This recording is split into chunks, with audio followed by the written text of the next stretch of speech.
India 4th largest economy में आता है, लेकिन पर कैपिटा इनकम के बारे में अगर हम बात करें तो हमारा नंबर 200 में से 144 है। कुल मिला के आज हम ऐसी स्थिति पे कि हमें नए स्टार्टअप पे काम करना पड़ेगा, एजुकेशन पे काम करना पड़ेगा, डेवलपमेंट पे काम करना पड़ेगा। और ये काम कौन करेगा? देश का यूथ। मैं आपको बताना चाहूंगी भारत सबसे ज्यादा युवाओं वाला देश है, लेकिन इस देश में क्या इन सारे प्रॉब्लम्स पे बात हो रही है या इस पे काम हो रहा है जिसके बारे में मैंने अभी बात की है? नहीं, बिल्कुल नहीं। अगर काम हो रहा है तो सिर्फ और सिर्फ इंस्टाग्राम रील्स के लिए। जी हाँ गाइस, इंस्टाग्राम पे रील्स बनाना लोगों ने अपने स्टार्टअप्स की तरह ले लिया है। आज के डेट में व्यक्ति स्टार्टअप नहीं करना चाहता, जॉब नहीं करना चाहता, वो एक और एक ही चीज करना चाहता है, वो है क्रिएटर। आज के डेट में ये क्रिएटर इकोनॉमी का भूत लोगों के दिमाग में इतना ज्यादा चढ़ चुका है जिसकी कोई हद नहीं। लेकिन क्या ये वाकई में क्रिएटर इकोनॉमी वैसी ही है या इसके पीछे कुछ और है या कुछ काला सच है? आइए हम उसको जानते हैं। देखिए, हिंदुस्तान में आज के डेट में हर दूसरा बंदा क्रिएटर बनने की तैयारी कर रहा है। इस लाइक कि अगर आप इंस्टाग्राम चलाते होंगे तो पहले आपको आपके शहर का रील्स नहीं देखने को मिलता होगा, लेकिन अब आपको भर भर को देखने को मिलेगा। इस लाइक की आपकी पूरी फीड भरी होगी, जिससे आपको समझ में आ जाता होगा कि आपके शहर में सिर्फ हजारों नहीं लाखों इन्फ्लुएंसर है। अब ऐसा हो क्यों रहा है? तो इसका सिंपल सा आंसर है लग्जरी लाइफस्टाइल, जो कि इन्फ्लुएंसर्स ने लोगों के दिमाग में भर दिया है।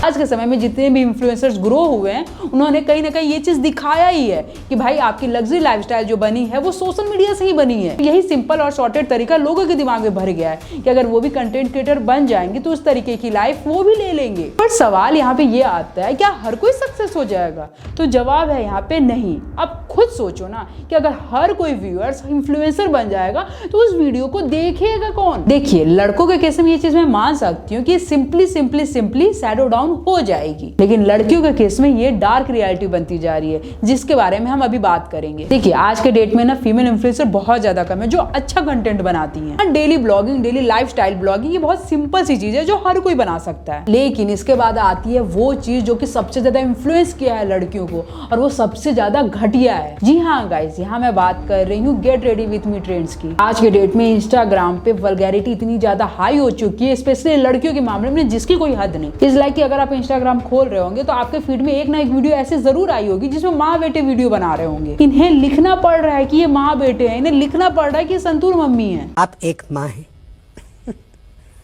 क्यों, मैं आपको बाप लग रही हूँ क्या?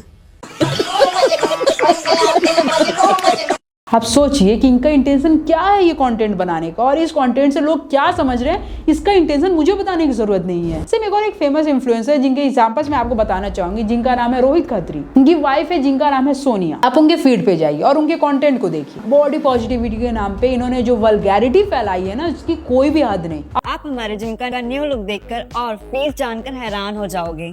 चलो बताती हूँ। आज के डेट में इनके पेड सब्सक्राइबर इतने ज्यादा हैं जहाँ पे एमएनसी के इतने ज्यादा नहीं है। सीरियसली गाइस, एक व्यक्ति जो आईटी इंजीनियर होगा या सॉफ्टवेयर इंजीनियर होगा वो इतना पैसा नहीं कमा सकता जितना सोनिया जी कमा लेती हैं। एक सीए जो इतना पढ़ा लिखा होता है वो इतना ज्यादा पैसा नहीं कमा सकता जितना सोनिया जी एक पेड सब्सक्रिप्शन से कमा लेती हैं। और सिर्फ सोनिया जी इकलौती एग्जाम्पल नहीं है, मुस्कान तारिया, आप एक बार इनके कंटेंट को देखिए। ये पेड सब्सक्रिप्शन से 30 से 40 लाख रुपए महीने का कमा रही हैं। अब सोचिए, एक व्यक्ति डॉक्टर बनना चाहेगा, इंजीनियर बनना चाहेगा, कलेक्टर बनना चाहेगा, या फिर एक सोशल मीडिया इन्फ्लुएंसर बनना चाहेगा। मेरे ख्याल से जितने भी लोग इनकी लाइफस्टाइल देख रहे होंगे, इनकी लग्जरी को देख रहे होंगे, उनके मन में ये ख्याल तो जरूर आता होगा कि क्यों ना हम भी सोशल मीडिया इन्फ्लुएंसर बन जाए। तो यही एक कारण है जो डार्क रियलिटी की तरफ लोगों को लेके जा रहा है, स्पेशली लड़कियों को। आप सोचिए, अगर सोनिया, मुस्कान जैसे लोग इतना वल्गर कंटेंट बना के इतना पैसा कमा ले रहे हैं तो भाई कोई दूसरा क्यों नहीं बनाएगा, वो भी इतना पैसा कमा लेगा। और ये एक सिंपल सा रास्ता है जिसको हर कोई फॉलो कर सकता है। हो सकता है आपको थोड़े टाइम बाद हेट कमेंट्स मिलने लगे तो वो भी आप पॉजिटिव पीआर करके करवा सकते हो। आज के डेट में अंजलि अरोड़ा एक प्राइम एग्जांपल है। इन्होंने वल्गर कंटेंट बनाया, वल्गर चीप मार्केटिंग कराई, लेकिन आज के डेट में अंजलि जी एक पॉपुलर क्रिएटर है, एक आर्टिस्ट है। अरे अंजलि जी को तो मूवी के रोल ऑफर्स हो रहे हैं। तो आप सोचिए ना, ऐसे काम के साथ अगर आपको इतनी पॉपुलैरिटी, इतना पैसा मिलेगा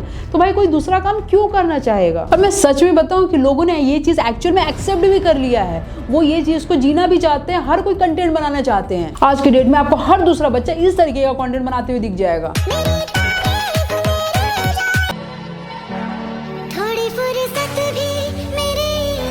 हम बार बार बोलते हैं कि चाइना हमसे इतना आगे है, जापान हमसे इतना आगे है, हम क्यों इतना आगे नहीं है? तो भाई उसका सिंपल सा आंसर है ये है, इंडिया में आपने अगर अपना रोल मॉडल या अपने इन्फ्लुएंसर्स को बना रखा है तो भाई कोई दूसरा रास्ता क्यों चुनेगा? इनफैक्ट सरकार भी इनकी पूरी मदद करती है। तो जितनी गलती इन्फ्लुएंसर्स की है उतनी गलती सरकारों की भी है। सरकार अवार्ड शो रखती है, इन्फ्लुएंसर्स अवार्ड शो।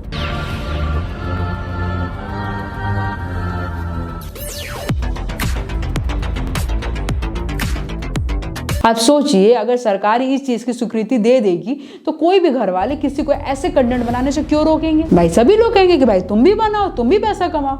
जिस जगह बात होनी चाहिए डेवलपमेंट की, आज की जगह पे बात हो रही है यहाँ पे कंटेंट क्रिएटर की। आप सोचिए कंटेंट क्रिएशन की इंडस्ट्री में लोग इतने ज्यादा घुस चुके हैं, इतने ज्यादा पागल हो चुके हैं कि अगर उनको थोड़े से भी फॉलोअर्स कम हो जाते हैं तो वो कर लेते हैं। तो ऐसा नहीं कि मैं इसे बातों में बोल दी हूँ, इसके केसेस भी हैं। अभी एक लड़की करी, उसके फॉलोअर्स गिर रहे थे। अपनी दुनिया इंस्टाग्राम और उसके फॉलोअर्स के इर्द गिर्द बसा ली थी। उसका एक ही सपना था 1 मिलियन फॉलोअर्स पाना और फैंस बनाना। मगर जब उसके फॉलोअर्स कम होने लगे तो वो टूट गई और खुद को बेकार समझने लगी। अप्रैल से वो काफ़ी डिप्रेशन में थी। कई बार तो वो मुझे गले लगा कर रोती और कहती, जिज्जा अगर मेरे फॉलोअर्स कम हो गए तो मैं क्या करूँगी, मेरा करियर खत्म हो जाएगा।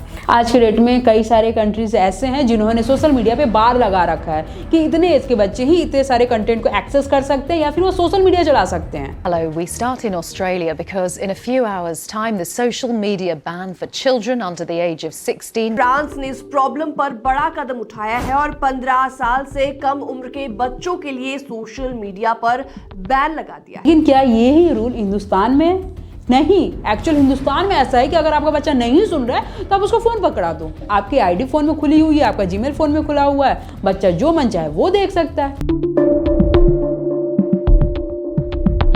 आपका बच्चा रील स्क्रॉल कर रहा है और स्क्रॉल करते करते उसके फीड में सोफिया अंसारी आ जा रही है। एक 10 से 12 साल का बच्चा ऐसा कंटेंट को कंज्यूम कर रहा है, उसके बाद हम बात करते हैं कि भाई हमारा यूथ, हमारा भारत विकसित क्यों नहीं हो रहा। अब मैं ऑनेस्टली बोलूं, अगर सोशल मीडिया पे इस तरीके के कंटेंट पे बैन लग जाएगा ना, जैसे कि बेटिंग्स ऐप पे लग गए, तो हिंदुस्तान में 90% कंटेंट क्रिएशन बंद हो जाएगा। और ये मैं लिख के दे रही हूँ भाई। यहाँ पे अब आप लोग ये बात मत करना कि रोजी रोटी जा रही है। क्या रोजी रोटी कमाने का ये तरीका है? आप अगर इस चीज को जस्टिफाई कर दे रहे हैं तो भाई आप यहाँ पे किसी भी चीज को जस्टिफाई कर सकते हैं। आप वल्गर कंटेंट का, आप वल्गर मूवीज को जस्टिफाई कर सकते हैं। ये चीज अगर गलत नहीं है आपको रोजी रोटी कमाने के लिए, तो जो व्यक्ति पैसा कमाने के लिए लेता है तो भाई वो भी गलत नहीं होगा, क्योंकि वो भी तो अपनी रोजी रोटी चला रहा है। देखिए पैसा कमाना गलत नहीं होता है, लेकिन पैसा कमाने का जरिया और पैसा कमाने का तरीका ये गलत और सही होता है। अगर आप सही रास्ते पे चल के पैसा कमाएंगे तो हो सकता है कि आप कम कमाएंगे, लेकिन आप इज्जत का कमाएंगे और बिना डर का कमाएंगे। एक मैंने बहुत फेमस इन्फ्लुएंसर की एक रील देखी थी, वो ये कह रही थी कि आपका पूरा ऑरा